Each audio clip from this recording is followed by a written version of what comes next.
Hello. Good evening po sa inyong lahat dyan. Ngayon ay nandito ako sa aming kwarto. At ayan, bagong ligo tayo guys. Meron lang akong gustong i-share sa inyo at bigyan kayo ng tips, advice at encouragement sa mga gustong magkaroon ng YouTube channel at ng FB. Kung paano kami na-monetize at yan ay isi-share ko sa inyo para naman kayo ay mabigyan din ng inspirasyon at maisipan nyo ring gumawa ng YouTube at ng FB account or FB page para ma-monetize din po kayo sa FB. Unang-una na lang muna isi-share ko yung paano kami na-monetize sa YouTube. Siyempre, unang-una po, mahihain po tayo dati pa. Wala talaga akong kaplano-plano or balak na mag-YouTube. Kaya lang ito yung si Bisoy ay masyadong mapilit. At ayan, napilit po tayo. Iiksian ko lang po muna. Tsaka na namin isi-share kung paano kami nagsimula sa YouTube. Ayan. Masaya-masaya lang po kami nung na-monetize kami sa YouTube na mga 5 months lang yon at na-viral din po tayo noon sa isang video lang kaya mabilis po tayong na-monetize. Kasi ang requirements po ni YouTube ay 4,000 watch hour. Isipin mo yun, 4,000 na oras na manonood sa'yo sa video nyo at 1,000 subscriber. Nagsimula po kami ay magti 3 years na po ngayon sa October. Kaya ayan, na-monetize po tayo sa loob lang ng 5 months. Isipin mo yun.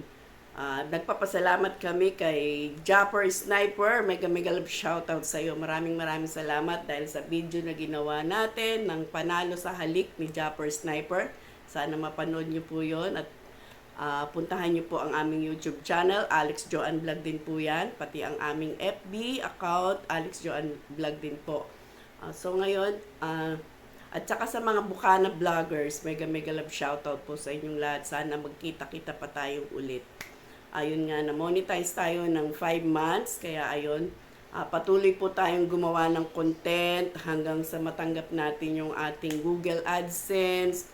Hanggang sa ngayon, patuloy pa rin po tayong nag-upload at hindi po tayo sumuko, hindi tayo bumitaw. Patuloy pa rin yung ating paggawa-gawa ng mga content at video na kahit sa una ay mga mabababa ang mga views, hindi po tayo sumuko. Ayan lang po ang masasabi ko sa inyo. Sa larangan po ng pagwa-YT at ng pagpe-Facebook, bawal po ang sumuko. Kasi kapag tayo ay sumuko, tinamad, o nawala ng pag-asa, wala po pupuntahan yan. Kaya siguro kami, kung tinamad din kami, baka wala po kaming sasahurin. Kaya, ayan, kahit paano po ay may sinasahod na po tayo sa ating YouTube channel. At doon lang po ako nakatikim ng sahod sa YouTube kasi ang wala naman pong trabaho si Bisoy. Mulat sa pool na nagsama kami ay wala po siyang trabaho, kundi yung tindahan lang po namin nagpapalitan lang po kami. Yan lang po ang source of income naming mag-asawa. Kaya nadagdag po itong aming sinasahod sa YouTube. Hindi man po ganun kalaki. Baka isipin na po ng iba dyan, milyon-milyon na pong ating sinasahod dyan. Hindi po. Sakto lang po. At ngayon nga, itong Facebook, hindi ko alam na pwede palang kumita rito. Kung hindi pa sinabi ng anak ko, yung isang anak ko na i-turn on daw sa professional mode yung aming Facebook. So, hindi ko naman alam yun. Siguro nag-start lang yun ng mga June nung tinurn on niya. So, hindi kasi ako bihasa sa larangan ni Facebook. Kay YouTube, medyo nasanay na tayo at saka hindi masyadong mahigpit. Kagaya kay Facebook, napakahigpit daw at maraming violation, maraming restriction. At hindi talaga, marami akong hindi alam sa Facebook. Kaya ayun, basta lang upload lang ako ng upload ng video at saka yung in-stream ads, hindi ko rin alam yon dahil ayun nga, nung malaman ko na meron din siyang requirements na 5,000 followers, isipin mo sa loob ng ilang taon ko na sa pagpi-Facebook, hindi ko alam yung followers. Kaya nagtataka ako, nag-start ako ng mga June pa yata yun. Yung 1.6k followers na yun, hindi na dadagdagan. So, meron palang technique dyan. Kaya dumami yung followers namin. Ngayon, umabot ng mga 5k plus. Kaya lang hindi na tayo makapag-add friend. Kundi, yun na lang. Kung i-follow nyo na lang at susuklian ko na lang yung pagpa-follow na yan. Kaya yan, nung nalaman ko na yan, So, sa loob ngayon, September na tayo ngayon, isa pa, ano tayo, nawala yung ating in-stream ads kasi nagalaw ko dahil kakapindot ko nga dahil di nga tayo marunong na turn off ko po. OMG, sayang. Ang laki na po sana ng mga engagement ko doon ng minutes views. Nasa ano na yon, nasa 20k minutes views, 60,000 minutes views ang bubunuin mo dito sa in-stream ads. Kaya ayan, nagpapasalamat kami dahil pero tinuloy-tuloy ko pa rin yun. Pero hindi na nga lang ganun kadalas yung pag-upload ko kasi nga naiinis ako pag tinitingnan ko yung professional dashboard, hindi ko na makita yung in-stream ads. Wala na doon. Kaya ayun. Pero nung bigla meron kaming nag-viral na video sa Reels. Ayan, umabot po siya ng hanggang ngayon. Nasa 321k views na. Kaya ayun, doon kami na monetize na naman sa in-stream ads. Bigla lumabas yung aming stream ads. Nung paglabas niya nasa 30 plus. So nung yun nga may nag-viral kaming video, bigla-bigla ayan nabuno namin yung 60,000 minutes view, sumobra pa. Kaya ayan, monetize na rin po tayo sa in-stream ads at meron na po yung ads. At sana po wag niyo naman pong i-skip.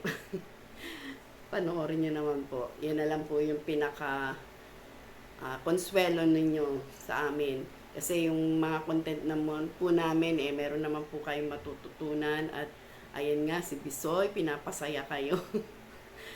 Kasi sa content namin sa YouTube, hindi kami makagawa ng mga ganyan. Yung mga kalokohan, mga parte sa mag-asawa. Kasi more on business kami, content namin doon. Kaya ayun, ang masasabi ko lang ngayon, para kung gusto nyong lumago ang inyong YouTube channel at itong Facebook, kasi number 1 na po dyan engagement. Parehas din pala yan sa YouTube. Kasi sa YouTube, mahilig din po ako yung mag-comment. At lahat po ng mga nagko-comment sa amin, sa comment box, isa-isa ko po yung pinupuntahan. Wala rin palang pagkakaiba yan sa Reels or sa mga video ginagawa natin na kapag may nagko-comment, pinupuntahan din po natin yan. At ako po, sa YouTube lalo na kahit mahaba yung video nila, talagang tinatapos ko yan. Wala po yung halong pagsisinungaling at kasi liars go to hell. And God knows, nakikita niya kung anong ginagawa natin. Kaya talagang tinatapos ko yan at hindi ko rin po ini-skip yung mga ads niyan. Yan lang po. Kahit hindi nyo man nakikita yan, pero sa puso at isip ko, ganyan po ang ginagawa ko. Sana ganyan din po kayo. Maging honest lang po tayo sa bawat isa. Para talagang ma-reach natin yung gusto nating ma-reach. Kaya ayan na, monetize na tayo at lumabas na rin yung aming ads on Reels. Naghihintay na lang po tayong invitation ni Meta. Sana ma-invite na tayo ni Meta. Pero siguro nga, dahil sa aming pagtsatsaga at sipag at hindi kami basta-basta sumusuko. Lalong-lalo na ako kasi halos ako yung nagko-comment dyan. Talagang minsan yung mata ko parang nabablurred na sa kaka-comment. Kasi nga, kaya nag-comment yan, nagpaparamdam din yan. Kaya pansinin nyo naman, ha? Huwag naman po kayo maging madamot sa pag-reply. Pusuan nyo para makita rin po yan ni Meta kasi niya yan, tinitignan din po yan, kasama rin po yan sa requirements natin. Kaya ayan, medyo mahaba na pong ating sinasabi. Kaya yun nga, may nagsabi rin sa akin na kaibigan ko na yun nga sabi, ano ba yung mga pinaggagawa nyo? Yung iba kasi parang akala nila kung ano-ano lang yung ginagawa natin. Hindi nila alam na ginagawa natin to para ma-enjoy din tayo. At ayun nga, sa sahod. Kasi huwag tayo magpaka-plastic. Yan din, isa po yan sa inahangad ng bawat isa. Magkaroon ng revenue.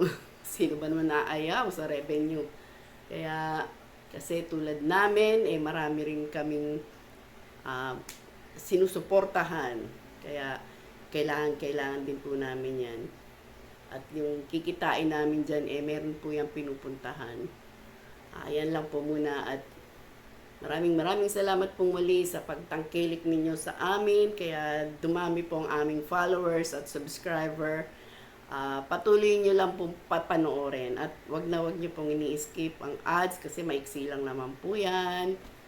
Bye-bye and I love you all. Ayan, bagong ligo tayo.